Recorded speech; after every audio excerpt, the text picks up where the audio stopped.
Thank you, everybody, for being here today, and thanks for taking your seats. As you know, this is a group that starts on time and ends on time, so your punctuality is appreciated. Welcome to the 798th meeting of the Economic Club of New York. My name is Bob Steele. I'm a partner and vice chairman at Perella Weinberg Partners, and also lucky enough to be the chair of our club.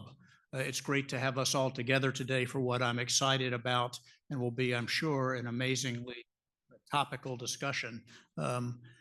Before we begin, let me also extend a warm welcome to the students that are joining us virtually from NYU and Fordham, as well as the members of the 2025 class of fellows of the New York Economic Club. This is a group that we convened several years ago, and it's a diverse group of rising next gen leaders. And we're excited that they're with us today.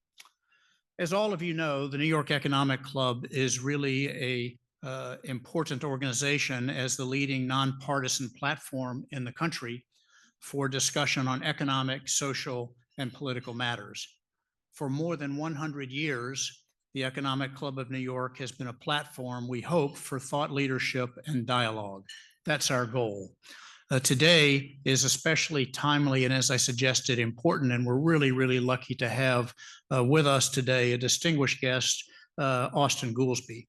Mr. Goolsbee is the President and Chief Executive Officer of the Federal Reserve Bank of Chicago, and as this role, he also serves as a member of the Federal Open Market Committee, or FOMC, and he also at the Chicago Fed, which is really an important one of the regional banks, their research and supervision on bank organizations and financial services for banks and the U.S. government. Before his appointment in 2023, President Goolsbee was the Robert P. Gwynne Professor of Economics at the University of Chicago Booth School of Business, where he first joined the faculty in 1995. He's widely recognized for all of his in-depth and very serious and important research on a range of industries and economic policy issues, and he has been a Fulbright Scholar and also a Alfred P. Sloan Fellow. From 2009 to 2011, he served as a member and later as chairman of the Council of Economic Advisors and was part of President Obama's cabinet. He also held numerous advisory roles, including the Federal Reserve Bank of New York, the Congressional Budget Office, the U.S. Census, the Department of Commerce, and also the IMF. Austan earned a PhD in economics from MIT and also holds a BA and an MA in economics from Yale University. Today, we're going to have a fireside chat. They couldn't get anyone good to organize this, so I'm going to be the person speaking to Austan, and I apologize in advance, but we'll do our best. And the good news is he's part of the equation, and I'll speak shortly and let him have long answers. We're also going to start with President Goolsbee making a few comments, and then we'll get into the Q&A. And if we have time, we might invite one or two questions from the audience, but it'll just depend on how things run. Just a reminder that today is on the record. We have media with us in several different forms, and we'll end promptly at 1 o'clock. As we always do. So now, with no further ado, let me invite Austan to come sit down and begin our conversation with some observations. Thank you.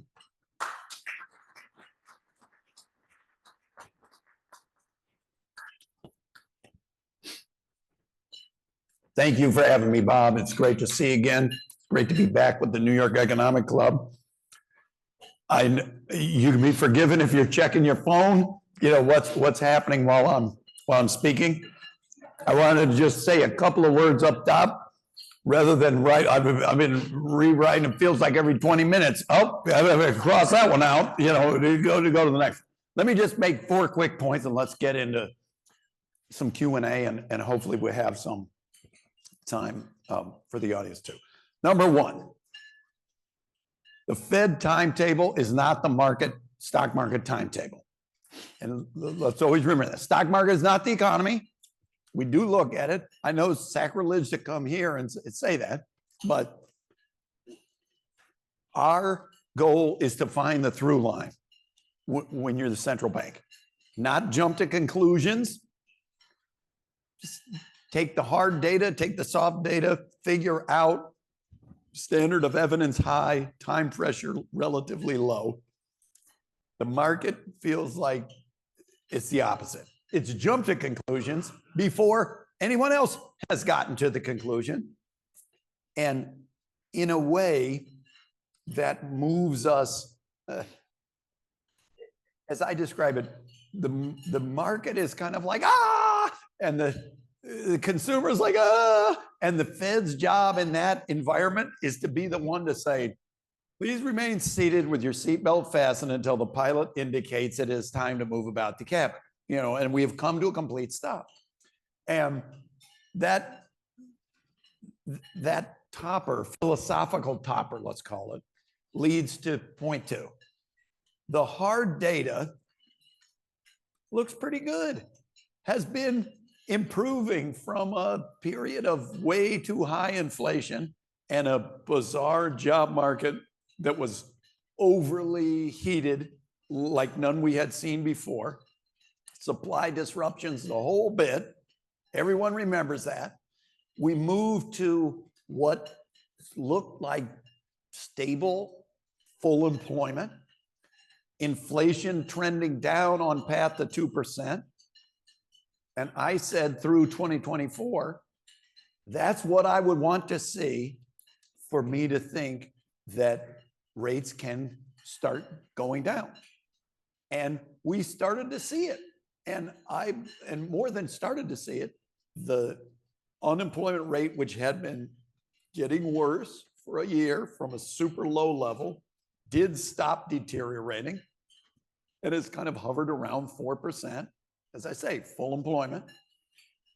Prices, if you look at the components, I was saying if we start to see improvement on housing and on services, not just on goods, that would bode well for if you saw the headline numbers coming down and the housing and services components improving, going back toward where they were pre-COVID, I would feel more comfortable that we're on path to 2%. I started calling that the golden path, that it felt like the golden path was possible. You could get inflation down without a recession. In a way, people then said, so you're a dove. So you're saying you're a dove. And I said, look, there's doves, there's hawks. I don't even know if I like birds. My intention is not to be a bird.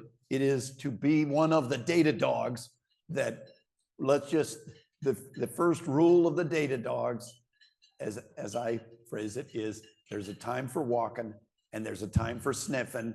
And the most important thing is to know the difference. And the time for sniffing is when there's uncertainty. And the time for walking is when you've figured out what the through line is.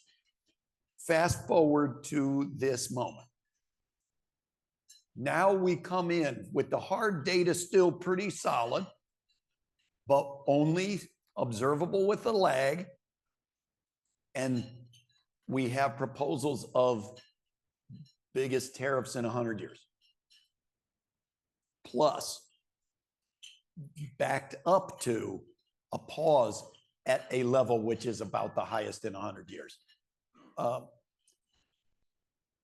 To me, that starts to raise the importance of going and looking at the soft data and talking to businesses themselves and consumers, because they don't have the lag that the hard data have. There is one element that imported goods are only about 11% of GDP. So there is an argument that if the tariffs, if they don't last too long, if the rates aren't too high, in a way it wouldn't be material to the overall economy. And that was the experience in 2018. We had tariffs. If you were in an affected industry, you saw prices go up, but they did not raise the inflation rate overall.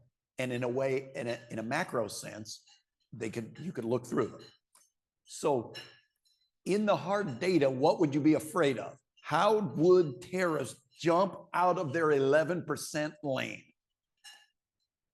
Number one, if the tariffs apply to components, parts, intermediate goods, now you jumped it out of just the 11%. Domestic producers' costs go up. when you see tariffs on steel and the domestic steel producers start raising their prices and the users of steel start facing higher prices. Now it's outside of just the 11% lane. Number two, if there's retaliation, now you just doubled the impact of the tariffs because now all the exports are going to be affected, not just the imports.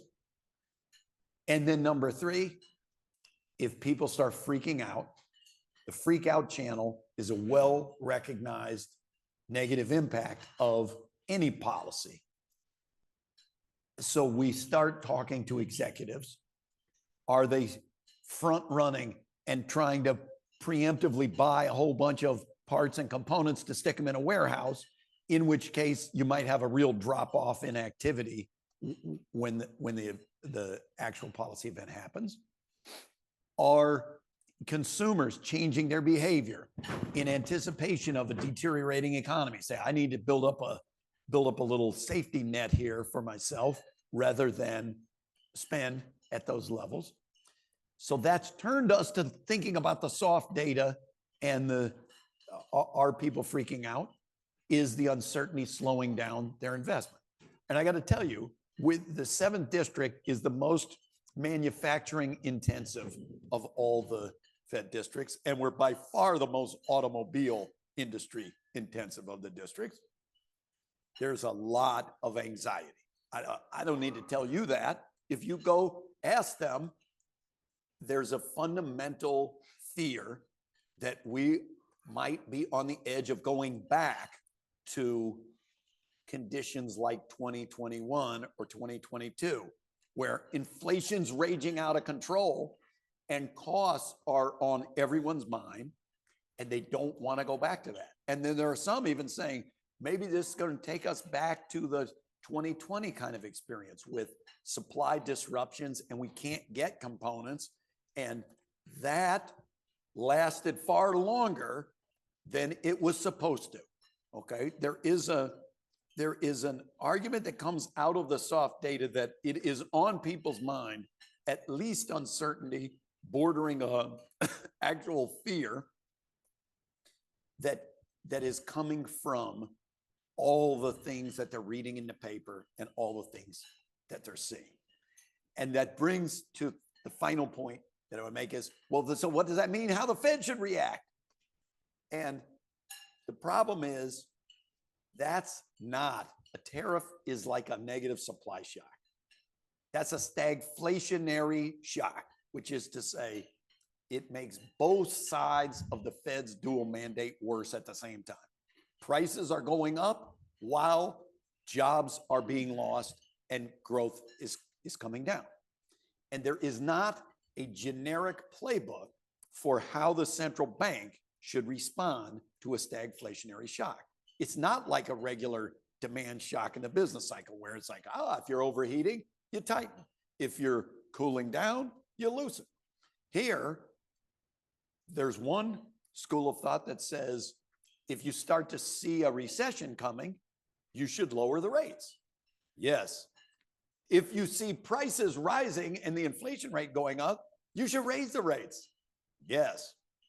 If there's a lot of uncertainty, you should wait and do nothing. Yes. Okay. And that's the iron triangle of uncertainty that we need to sort out. Now, I want to continue to emphasize stagflationary shock, that's just about the direction. If you created a time warp and you could call 1975 and say, hey, you know about stagflation? We're dealing with stagflation. What should we do? They would say, what's your unemployment rate? About 4. What's your inflation rate? Well, as of this morning, 2.4. They'd be like, why are you bothering me? You know, your misery index, add those two things together, is under 7. Okay, let's remember, they went a long time with the misery index over 20, okay, in the 70s.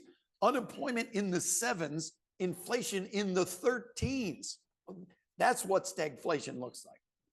We're not there. The hard data are still solid. I still think underneath that, my through line, that if we can get out of this dust in the air period and just get back to the fact that we have stable, full employment and inflation trending down to 2%, in my head, the sooner we can get out of the uncertainty and just back to that, which is there, the sooner we can reflect what's in the dot plots. If you look at the dot plots and you ask, I should have said at the outset, nothing, guys, I can speak only for myself. I don't speak for anyone else on the FOMC or the Fed system. These views are my own.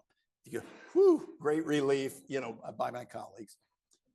But in the dot plot, the vast majority of the FOMC says that they believe that rates will ultimately settle to a level that's well below where they are today. And I think that's true. And if we get back on that path, we can go back to rates heading down. And I still think that 1 to 2 years, 12 to 18 months from now, rates will be lower than they are today. We just got to get through a lot of bumpiness. Okay, so that's what I was going to say.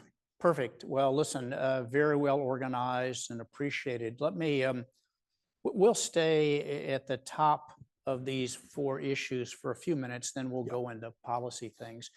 Your third point, talk a bit about the soft data and what you're thinking about, what you're watching, so that we can all put ourselves in your mind and give us tools to understand that.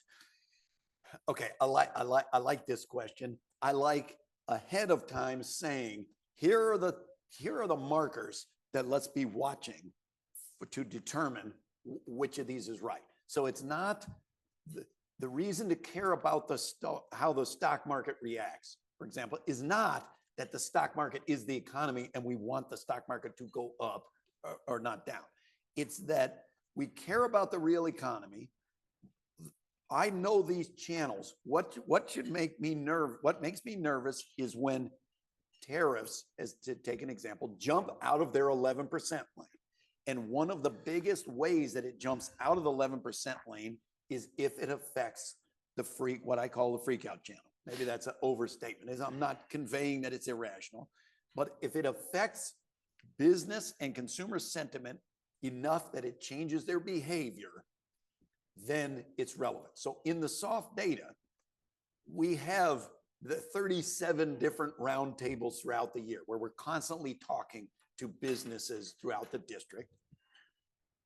But I'm hyper attuned to what is happening to business investment and consumer spending related to these measures of sentiment. So we've seen the survey measures of sentiment a little bit start to crater the last 2 or 3 months on both pre the tariff discussion. Even pre the tariff I think that's important. And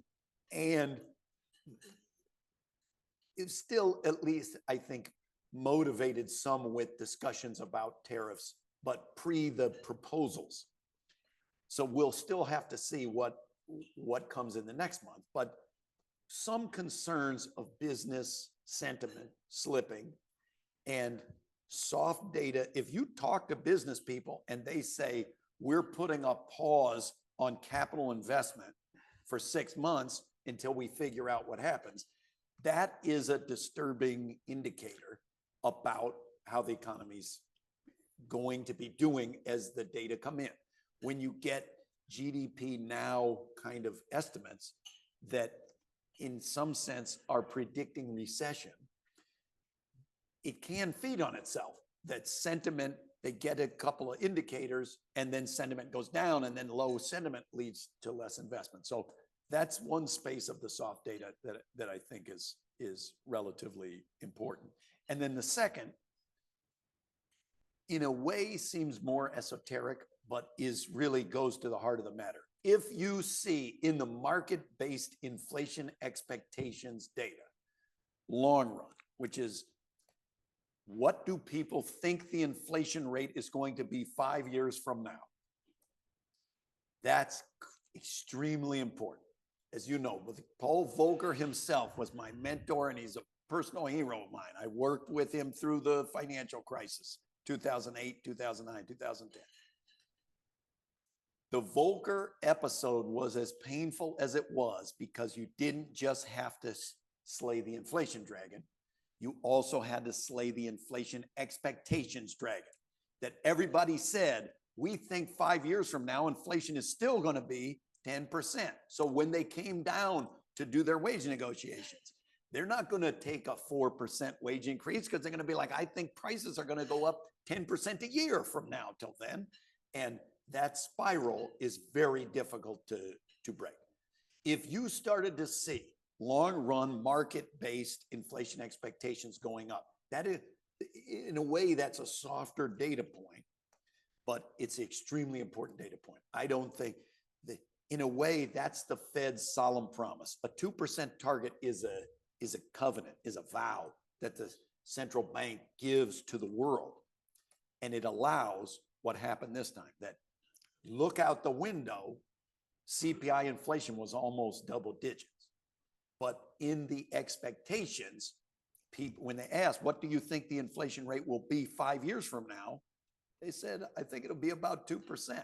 That's a sign they believe the Fed, and the Fed has credibility. If you started to see that break, the Fed has to stop that, almost regardless of the business cycle. And how's that forward-looking perspective today? Still okay, but a little concerning, which is to say, short run expectations are up materially. The longer expectations, at least in the market measures, have stayed pretty anchored. But you can't ignore, you're never going to hear me, the data dogs will never say, ignore, don't look at a data series. So I look at these survey measures, and in those survey measures, maybe it's not surprising because they see in the paper, if everybody's talking about tariffs and how they're going to increase prices, maybe it's natural that in surveys, people would say, I think prices are going to be up. But the more people think prices are going to be up, the more risk there is that it's not just transitory, that it gets kind of embodied in the system there. And that's a problem. Like I said, the Fed or any central bank almost has to address that if it starts to happen, regardless of what the other conditions are. Well, as you said, we saw what Chairman Volcker had to do to solve it. And, you and I'm the oldest, but I think, 20% rates is attention getting. And that's what it took. When Paul Volcker passed away, his widow, Anka, gave me some of his things. And one of the things she gave me was that original piece of a 2x4 that they mailed him, and scribbled on it is, please lower these insane interest rates. And I keep that on the shelf in my office, right by my desk, for 2 reasons. Well, 2.5 reasons. A half reason to remind me of him. But the 2 real reasons. One, this is not just a game. This is not just the markets. What the central bank does, what the Fed does, affects real people. And 2, sometimes the Fed has to do the hard job. And that's why they set up the system to have monetary independence. Absolutely. That we have. Because you know that if there's political interference in the Fed doing its job, Volcker type moments are massively more difficult. That sometimes you have to raise the rates a lot. You have to bear with the screaming, how can you do this? Because we've made a covenant with the economy, with people, that we will get inflation to 2%, and we will. Well, I think the point you make, which is so important to remember, is that the authority that's bestowed with independence, yes, gives you the ability to do this. Yes. That if you have a direct line of authority with a political transmission, then it's too tough. Yeah, and this is not, I didn't come to this viewpoint when I joined the Fed two and a half years ago. When I was an economist, economists are virtually unanimous on the importance of central bank independence for exactly this reason. That just look around the world at places where there isn't independence. The inflation rate is higher, the growth rate is lower, the unemployment and the job market are worse because political interference with the decisions of the central bank complicate the pledge that we will stabilize prices and maximize employment. I think, the observation of non-independence is you look in the last 10 days where the administration was on a path, but because of perspectives provided by business, by the Hill, and by the markets, then they adjusted because they aren't independent. And so we've seen this adjustment. Do you have a view on what you think the likely path is for the administration on, yesterday the pivot was to pause. And they had, I saw this morning, they've had 75, if you believe them, inquiries about how to resolve trade and tariff issues. How do you think, take us forward on how you believe the movie might develop? This isn't a Fed question. This is no, that's what I say. You're going to get me in trouble here, Bob. I hope so. But I think that as someone who lived in 1600. Look, I was in a job where I thought a lot about fiscal policy, and I'm not in that business anymore. And as I say, our motto, Chicago Fed motto, like Chicago City motto, is there is no bad weather, there's only bad clothing. You tell me what would be the conditions, and I'll tell you, here's a jacket that we're supposed to wear. Fiscal policy are the conditions. Congress, the president, can do whatever they want on fiscal. If they decide they want to have the highest tariffs in 120 years, they're going to have a highest in 120 years. Now we got to figure out what to do. The pause scenario, which is that we add 10% tariffs to the whole world and I was going to say 125%, but I guess in the last 2 hours now it's 145% on China, our third largest trading partner. That's the fallback position. That's a huge tariff.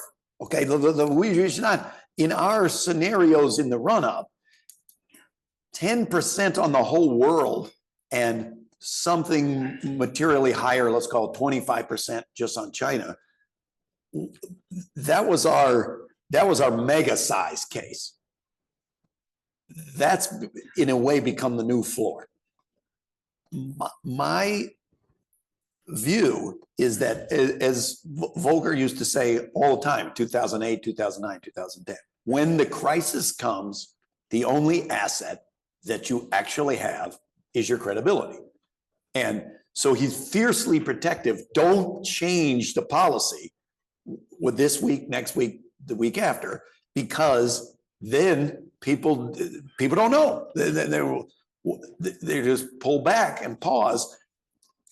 That we've gone from even higher tariffs down to 10. Will it apply? Will there be exceptions? 90 days from now, we're going to revisit. I don't see how we can, for the people whose argument is let's look through the tariffs, that's in a theoretically pure tariff. If you had a one-time tariff that increased the cost and then stopped increasing, that would be a transitory inflation shock. If you have retaliation, if you have escalation, and if you don't know whether there will be exemptions, that's not the right world. So I mostly came up with a long way to answer. I have no idea, but my argument is the fact that we have seen these changes in the last couple of weeks further emphasized to me, this is a time for sniffing, not walking. You would, and I think we need to wait to see what the resolution is going to be. Thanks. Let's move on to a few other topics, and we could go on this forever for the whole time, but I think it's important. One of the things that's been a constant drumbeat is the idea of rebuilding manufacturing in this country. As someone who's really looked at this, talk a bit about the reality of manufacturing and the imports.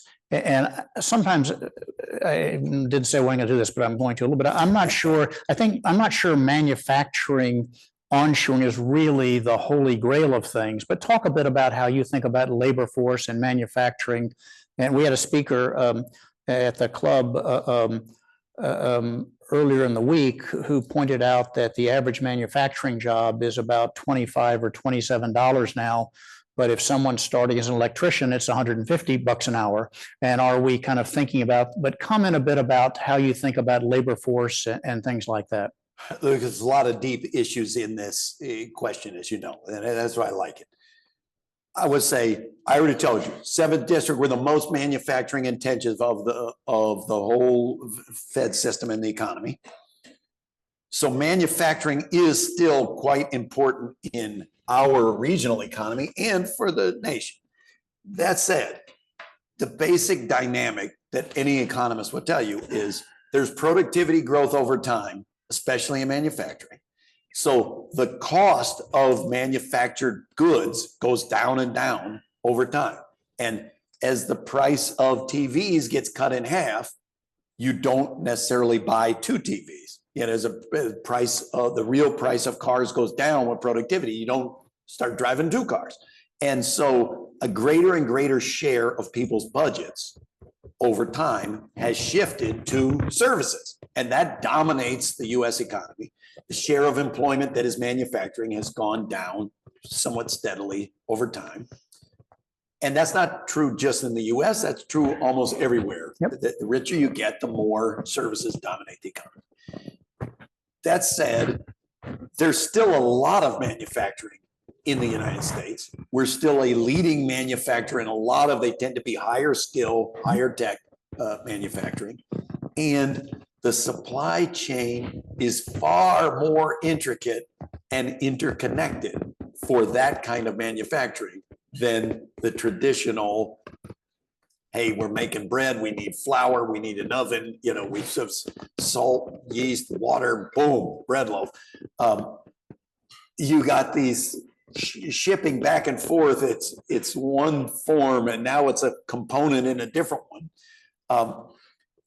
I think the labor force part of that is tied to the best thing we got going for us is that everybody who's new coming into the labor force wants to find a good career that they can do it. And the individual atoms are so much more collectively wise than government central planner, even than businesses or the economic club. We're not going to decide whether manufacturing is a good job or a bad job for 15 years from now. Every student, every person coming in the labor force is trying to figure that out for themselves. I do wonder, it does puzzle me why the skilled trades, the pay is really high, yet there are shortages and the training programs aren't that long. Why isn't there flooding of the training programs? What's the policy response? Because it's a puzzle, and you and I think that seems odd. Why isn't it self-correcting? I've heard a couple of things about it, and I don't know what we have some labor force experts at the Chicago Fed in our research department who have tried to analyze some of these. Some combination of there are in some places regulatory barriers to entry into the occupational licensing and entry into the professions. There have been significant cuts to community colleges around the country who have been the traditional providers of this. And then there's one group they're sort of the optimists. They're like, if you just give people the information, then they will choose to go do this. So it's not advertising, but a little bit, we need to advertise better what a good career this is. And especially in an environment in which there will likely be a lot of construction. We need to build housing. We need to build these infrastructure things. So skilled trades are in shortage, and you can make a good case. Some combination of those three. Yeah, you and I intellectually believe the last, which is that the market will solve itself. And if these good jobs, if there is demand for these jobs, in a way, we've got to tap into the market to do most of the lifting. You know, it is at the end of the day, 90+% of where growth comes from has nothing to do with the government. It's the private sector doing its thing, and every individual decision maker is got to follow these market forces. But we can both see there are things where the market is failing and licensing or other training is plays a key role. In a recent interview, Secretary Besson said his number one priority, or he thought the number one priority should be reducing the government deficit, making government more efficient, and taking out expense. As he likes to say in his his description is that we don't have a revenue problem, we have a cost problem, is the Secretary's framing. Talk us through thinking about that, and we'll get to his other two issues. He's just trying to get me in trouble over and over. That's 100% fiscal policy. That's on both sides. But you said you're not here on behalf of the Fed. Taxes and the spending, both of those are fiscal. So let's walk through three parts. One, if you've interacted in government, you know, if you've got your driver's license renewed, if you got your real ID, the real ID is going to expire next month or something. There's definitely bureaucracy in government at many levels. How one goes about streamlining the government to improve it, not make it worse, that's a lot harder, and they're going to have to think through some of those issues. If we look at revenues versus expenditure levels in the government, look, it's an aging population. We know that the long run fiscal trajectory, the spending, because there's Medicare, Medicaid, Social Security, et cetera, the implications for spending levels are that spending will be higher than it ever was before as a share of GDP. And so either they're going to deal with the spending side, or revenues are going to have to be higher as a share of GDP than they were before. And that's kind of that's the fundamental choice that's got to be made by the American people. And I always said, yes, there's dysfunction in Washington, especially on these issues. But that dysfunction in Washington, it's not just the fault of Washington. No. That dysfunction is in our brains, the voters. That if you ask people, do you agree with Republicans that spending is out of control and needs to be cut? Massive majority say yes. And then if you give them a list of here are all the parts of government, which one do you think should be cut? No, no, no, no. They said they don't consider entitlements to be spending. If anybody said that they were going to cut that, they would throw them out of office. So in a world where people want most of the spending to even increase and they want the size of the government to shrink, you can see why the political leadership is at a bit of an impasse. The feds, we're in this economic stabilization business. Again, these are the conditions. If we look at what the proposals are, if they're going to cut the deficit, we'll look at what does the implied fiscal impulse, what is it going to do to growth? What is it going to do to productivity? How is it going to affect the economy? And we have only one tool. We have a screwdriver. We can tighten, we can loosen, and we can't make you breakfast. You know, we can't do more than that. Yeah, this is a bit. This is in your lane, but you might duck anyway. You recently had a change. You have a little confidence in me. Yeah, you have a regulatory responsibility at the Fed, and there's been a change with the people that are leading that. Yes. And how do you think when you get together with the FOMC and talk about that, help us think about regulation and how things might move or shift, and help us understand. Okay, first thing. That's fair, I think. It's fair with one wrinkle. We have a board of governors, Washington, D.C. Jay Powell is the chair. They're political appointees. They are the ones who vote on and determine regulatory policy for the financial system. The 12 reserve banks, we are delegated that responsibility from Washington. So we don't set the policy. They tell us the policy and we execute on that policy. And the bank supervisors for our member banks, they will be housed at the Chicago Fed. the approach that if Mickey Bowman is confirmed as vice chair for supervision, she comes from a community bank background and focus of attention. Very different approach. It sounds like than Vice Chair Barr had. But I don't weigh in on either what's coming or what should come, because that's not our role. It's execution. I will say that Governor Barr, Vice Chair Barr and Governor Bowman have both been to Chicago Fed. We've had them talk to our people. When Governor Bowman has come out, we've done 2 Fed Listens events with her.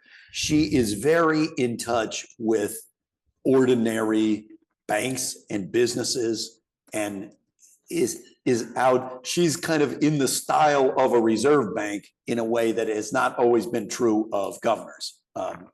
So if I try to put words in your mouth, the perspective might be a little more tailored for the size of the institutions and more sensitive to the representations of smaller, more local institutions as opposed to a size fits all kind of thing. Yeah, it might be. I think in public statements, that's kind of been the approach, that there be some change. But we're in an environment where you've seen Secretary Bessent and the administration arguing for deregulation and changing the rules. That was the second point of his 3. Yeah, that was the second point of his 3. And their argument is they believe it can unleash lending, can increase productivity growth. If true, you might want to, we can talk about, given the structure of everything that it is today, if the vice chair for supervision changes, how will the application be different? That's a whole separate question of if there is a deregulatory change in capital requirements and liquidity requirements and any of these things. To me, that feels like back to our original theme of finding the through line. That's kind of the through line that would be most important. In your the next to last paragraph, you just said, you mentioned the word productivity. Was that a little dig at the next last paragraph? You just said you want some sentences. Okay, no, fine. It's all good. I'll be tight. I'm very pleased. Yeah. This is great. Appreciate it, I think, but I'm paying attention. Okay. You used the word productivity and you mentioned productivity earlier. We know that's really that's part of the really important ingredients to making our economy successful. Yeah, totally. If not the most important ingredient, it's wheat in the Wheaties. Like this is the productivity. So talk about how you think of productivity because it's so great because you're an academic by training, but you've also been a policy guy, right in the center of things. And how do we think about productivity and what lever should we be pulling and help us, innovation, technology, you run with it. And you've talked about since forever, productivity it's probably the most important data series, full stop. For sure, it's the most important data series that nobody's talking about. Okay. And in weeks where policy is up and down, the market is up and down, the rates are up and down, it's hard to think about these longer term issues, but we should. And the thing is, yes, the actual data series on productivity is noisy. And that's one reason why people don't follow the quarterly productivity announcement the way they do the CPI or the jobs day, because it's extremely noisy. That said, the last 2 years have actually seen a remarkable surge in productivity growth, well faster than the previous trend before COVID. And at first people said, yeah, of course, it's just coming back. If you forecast this trend from before COVID and projected it forward to 2025, yeah, we went down, during COVID. Of course, there's a comeback. We're going to go back and get back on the rate of innovation that we were on for 20 years before. Well, we passed that. And now we're above that productivity. And so the question is, where did this come from and is it going to last? And that makes a huge difference. If It's the thing that determines our standard of living over the long run. It determines even in the short run, how fast can wages grow without inflation? How you cannot answer the question, is the labor market too hot? Is wage growth consistent with 2% inflation? A lot of people ask that. You can't answer that question if you don't know what the productivity growth rate is, because that determines how fast wages can grow without inflation. There is the possibility that this surge of productivity is tied to new technology like AI. I hesitate to say literally AI because the economists look and they're like, AI is not big enough. It cannot explain why the overall productivity of the entire economy is up as much as it is. But there's some research that came out of the Chicago Fed, which documents if you just lay out this, break up the US economy into 63 industry component parts and just rank them by the change in the productivity growth rate from pre-COVID to now. So not the level, but like how much did it go up? If among the top 10 are heavily dominated, 7 or 8 of them look like tech-related AI-using industries. And that, as I call it, is kind of tantalizing evidence that maybe there is a technology thing. And the thing about a technology-driven boom in productivity is in the past, the big ones, they don't stop. They slow. So electricity comes in. First, you see productivity growth in electricity generation sector. Then, with a few years lag, you see productivity growth in the heaviest electricity using sector. And then eventually, again with a lag, people start orienting their whole business around how can we better use electricity?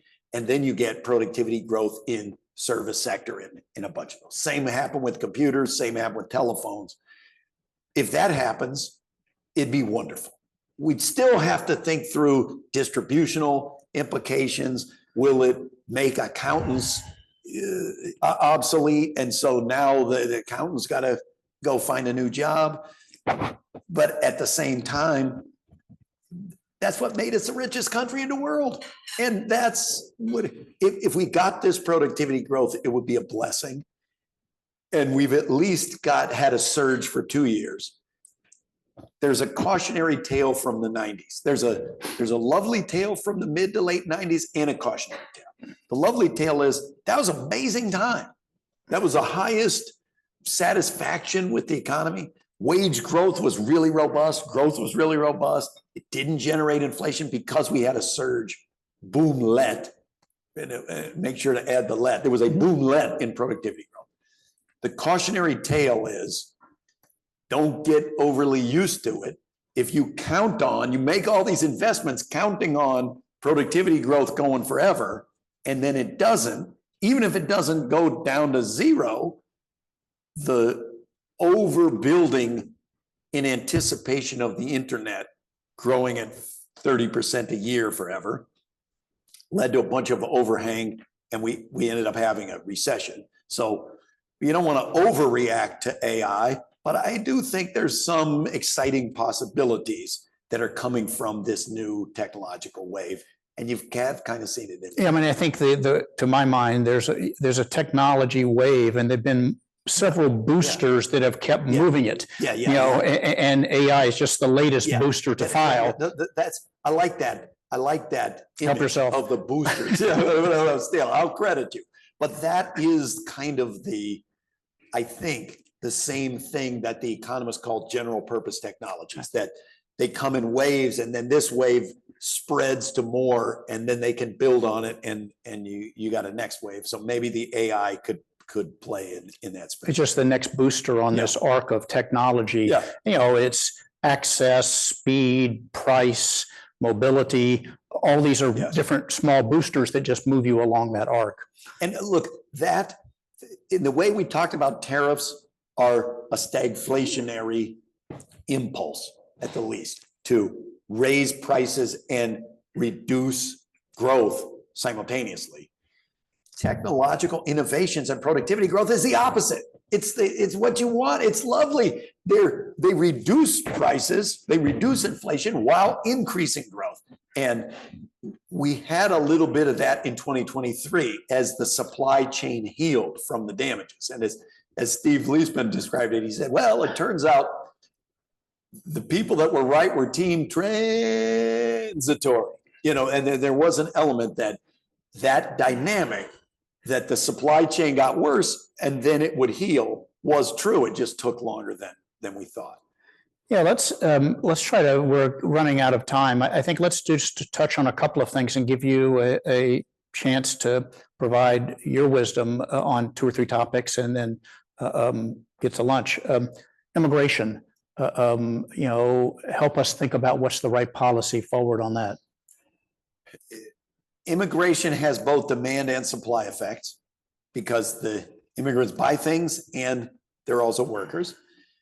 As you know, as everyone knows, the demographics of the native-born population in the US looks just like advanced economies all around the world, which is to say, if we're just going off of our own generated population, our population is going to be shrinking. It's going to have a lot more retirees. So depending how it works, the fact that immigration was more than 50% of the labor force growth in the United States in kind of the pre-COVID period makes me a little anxious that we could get back into periods of labor shortage or gaps in what the growth is. But the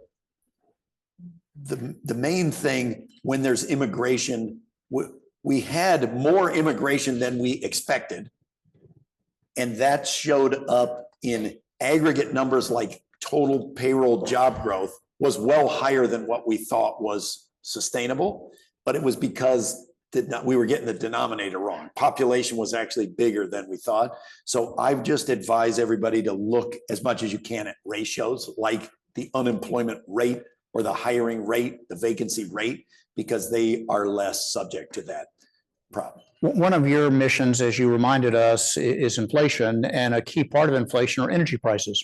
Yes. And click on energy for a second and tell us what you're thinking, and please feel free to wander into policy and things like that, because I think we're all trying to figure this out. And that was the third of the Secretary Bessent's planks. That if you got more energy, that would be a deflationary kind of and stimulative too. Look, it would drive my mom crazy. My mom's in Abilene, Texas. They're on the edge of the Eagleford Shale or one of the shales, and it is a big oil producing. When I say the Fed doesn't look at energy prices or food prices when it's trying to get the through line picture, it's looking at core inflation.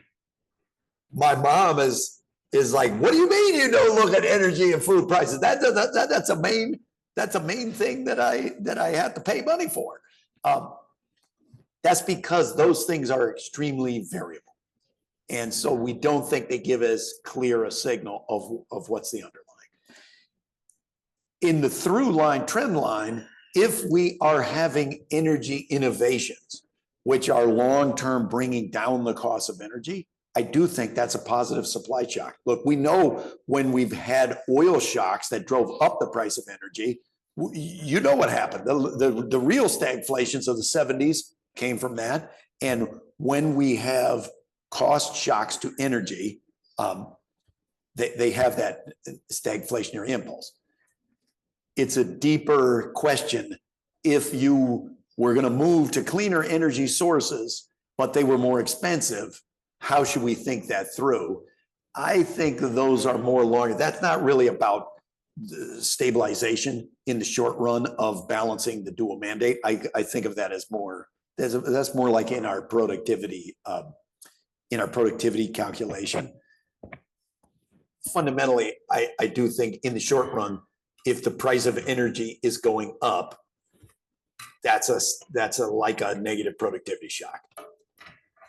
Yeah, I think that the idea to what you were saying is that if we let a shock be a positive, then a technology innovation that brings prices down is And the opposite. while output is increasing.